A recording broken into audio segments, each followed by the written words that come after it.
je ne crois pas que c'est possible parce qu'en fait, Angela Merkel a décidé de construire le gaz pipeline après l'annexion de la Crimée, après le début de la guerre à Donbass. C'est-à-dire que l'Allemagne continue à coopérer économiquement très profondément avec la Russie après la guerre déjà commencée.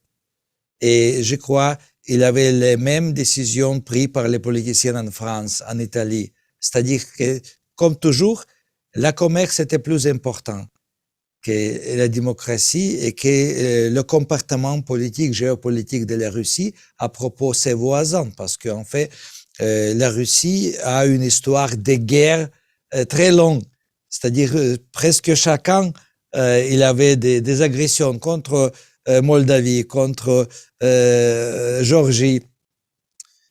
Avant, c'était... En Syrie. Oui, en Syrie. C'est la même modus operandi. Et en fait, c'est la tactique en Syrie qui était répétée en Ukraine pour détruire les villes comme Mariupol, comme Trostanets, Tchernigiv, Kharkiv.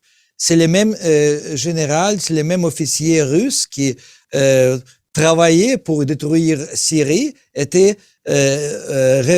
ramenés en Ukraine pour diriger les opérations militaires contre les Ukrainiens.